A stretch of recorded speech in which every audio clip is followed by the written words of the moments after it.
E aí, deu para concluir direitinho os exercícios? Bem, veja que o nosso curso a gente foca bastante na prática, então é importante você estar fazendo nossos códigos. O que você não entender, refaça, repita, volte à aula. Dúvidas, entre em contato com a gente, mande e-mail, perfeito?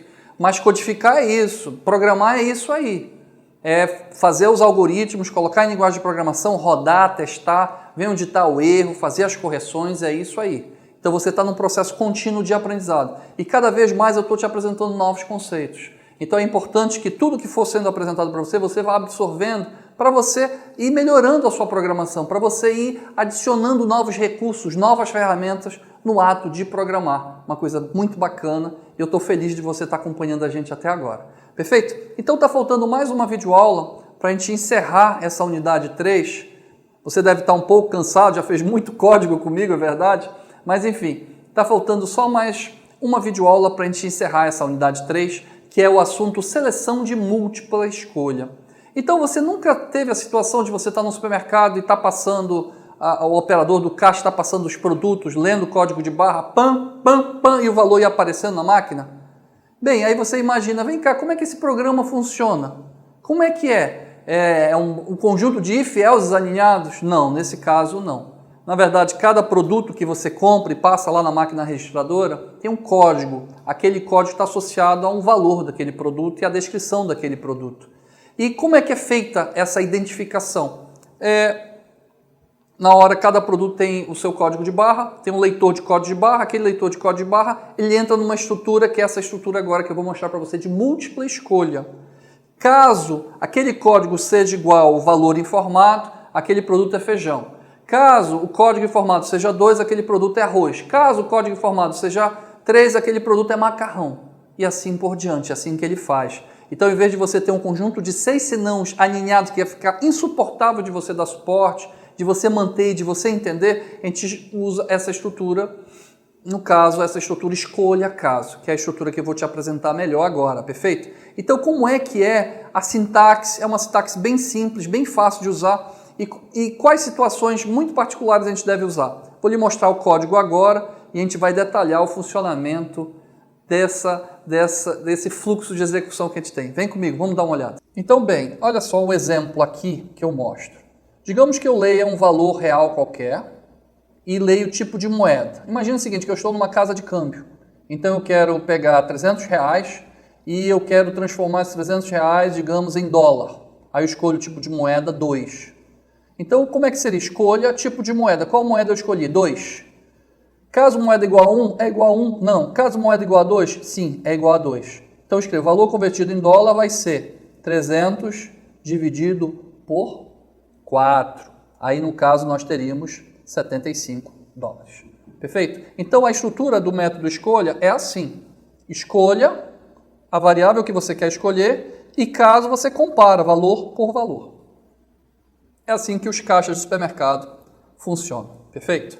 Bem, deu para entender? E em termos de fluxograma, como é o desenho dessa estrutura? Você pode dar uma olhada no nosso slide. Então, no nosso slide você percebe a estrutura escolha, aí dependendo do tipo de variável que for lida, você tem uns casos e para cada caso você tem um conjunto de instruções que são executadas para cada situação, ok? Entendido isso? E no Java, como é que fica no Java? No Java, a sintaxe é switch case. Então, o escolha lá do algoritmo é switch no Java e o caso lá do algoritmo é o case do Java. É basicamente isso. Case, o valor da variável, 2 pontos e o conjunto de instruções com break ao final. Essa é a sintaxe básica. Então, aquele código que eu mostrei, algoritmo em Java, conforme você pode ver ali, aí no slide, seria esse mesmo código. Ok? Entendido? Então, bem, para a gente finalizar esse assunto e finalizar a nossa unidade 3, tenho 2 exercícios para a gente fazer agora. Vem comigo, vamos fazê-los. Então, vamos lá. Primeiro exercício. Escreva um programa que implemente a classe moeda, que foi o algoritmo que eu acabei de mostrar para você. Perfeito? Então, vamos lá. O nosso algoritmo é esse aqui. Não vou nem criar esse algoritmo para você, que ele já está aqui no slide. Vou só transformar esse algoritmo para código Java para a gente poder executá-lo. Vamos lá. Então eu vou criar uma classe moeda.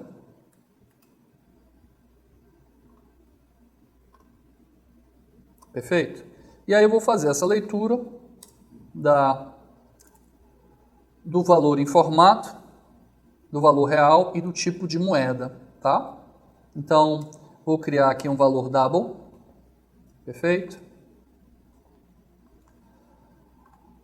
Double é o valor que eu quero trocar e o tipo de moeda eu vou colocar como int, tipo moeda, perfeito?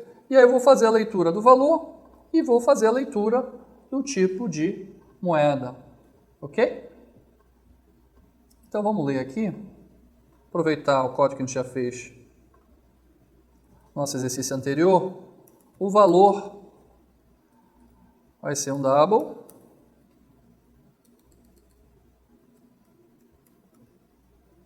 por favor informar o valor a ser convertido.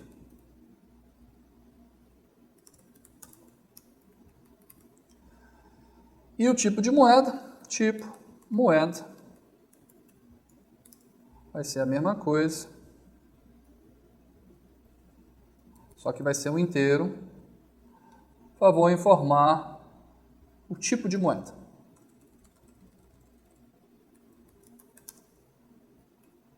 Considerando 1 para Libra,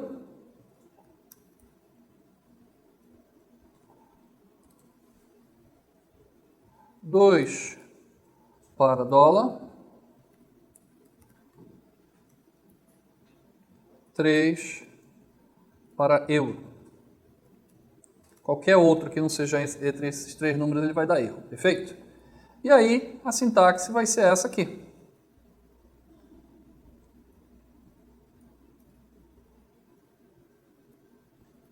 Case, tipo, moeda.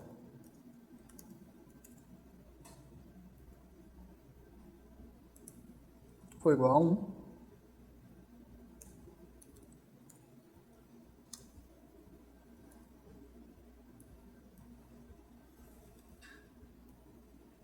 Assim, switch, tipo moeda,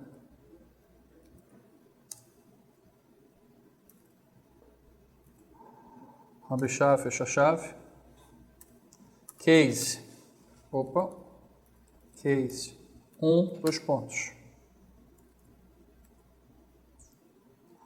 Aí eu posso fazer o seguinte, eu posso calcular double valor e o double conversão, vou chamar de conversão. Eu posso calcular aqui, eu abro e fecho chaves aqui dentro do case também. Conversão vai ser igual ao valor informado dividido por, qual é a cotação no caso aqui, se for Libra, dividido por 5. Perfeito? E dou um resultado na tela, um J Option Pane, Show Message Dialog. No o valor convertido em libras é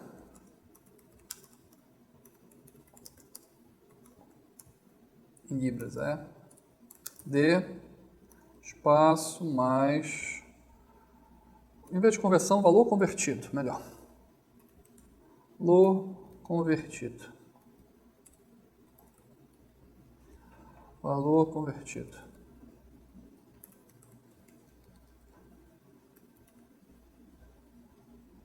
Perfeito?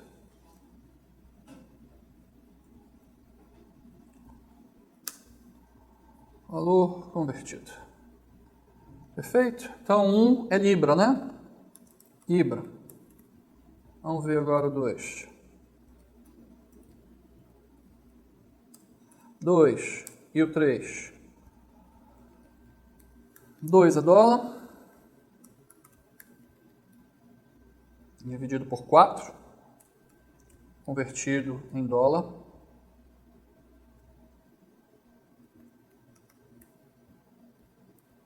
E euro.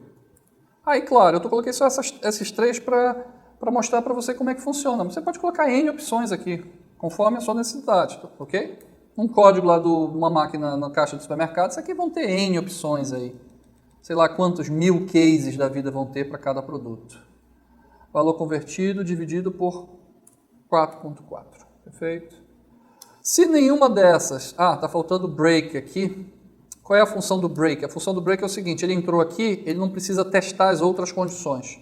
Se não tiver o break, ele testa as outras condições. Por mais que ele entre no case 1, ele testa as outras condições também. Então aqui é para não testar as outras condições, tá? Ele sai do case e vai para o final do código, tá? Por isso que é o break aqui. E por padrão, se não for nenhum, eu coloco um default e dou uma mensagem.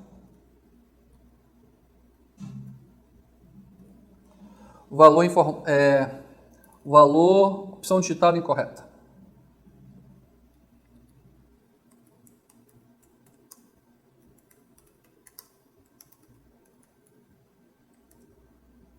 Perfeito?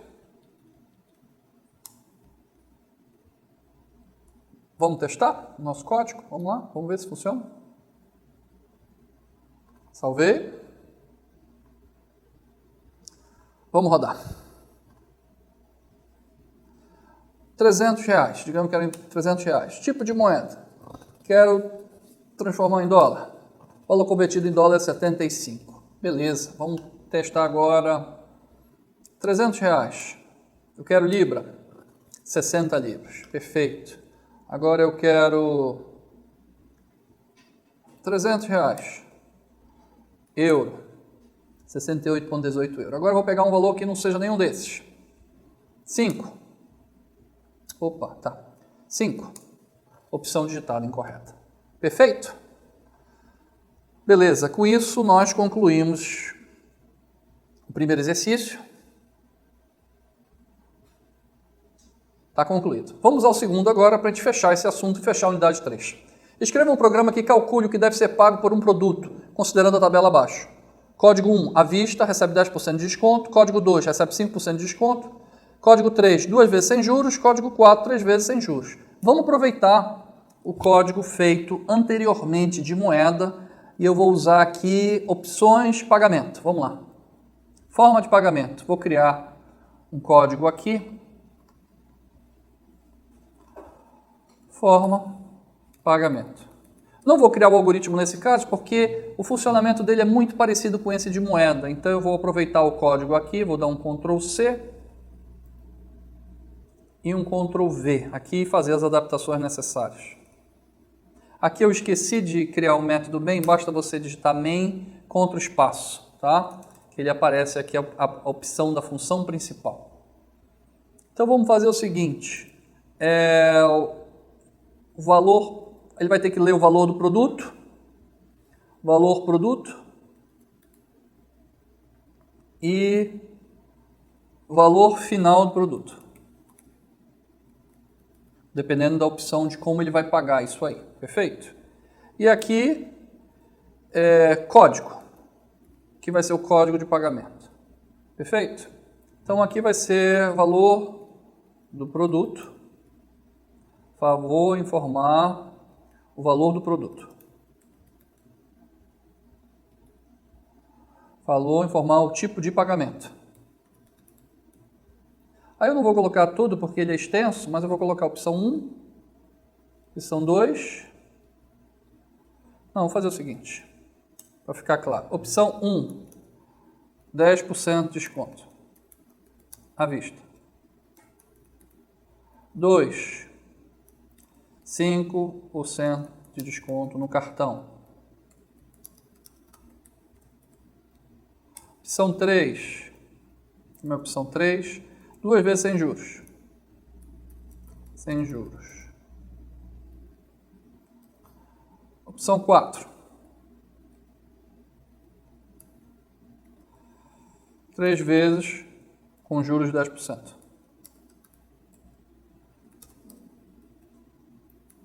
Perfeito? Então aqui não vai ser tipo moeda, aqui vai ser código. Ele vai formar o código. Perfeito? Switch código. Então, se for o primeiro, desconto 10%. Então, eu vou pegar o seguinte, valor final do produto vai ser igual ao valor do produto, Se eu estou dando um desconto de 10%, significa que esse valor do produto vai ser multiplicado por 0,9. Então, o valor final com desconto 10% será de valor final do produto. Perfeito? 2. 5% de desconto.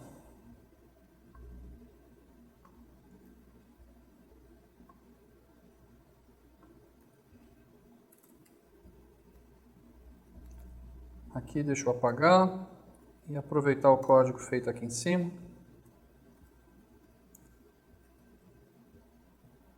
Valor final do produto, valor vezes 0,95, já que o desconto é apenas de 5%. Caso 3, vamos lá. Aí no caso não há desconto, né? Então o valor final do produto é igual ao valor do produto. O final do produto será de valor final em 2 vezes sem juros. Será de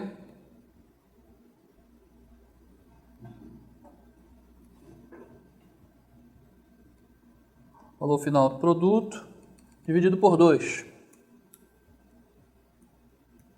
Porque é em 2 vezes.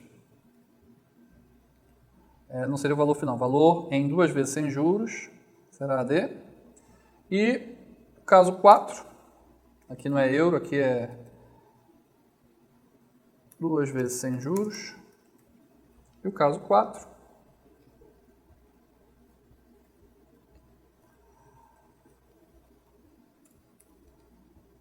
três vezes com juros de 10%. Aí vai ser o valor do produto vezes 1,1, que seria com juros de 10%. Então, o valor 3 vezes com juros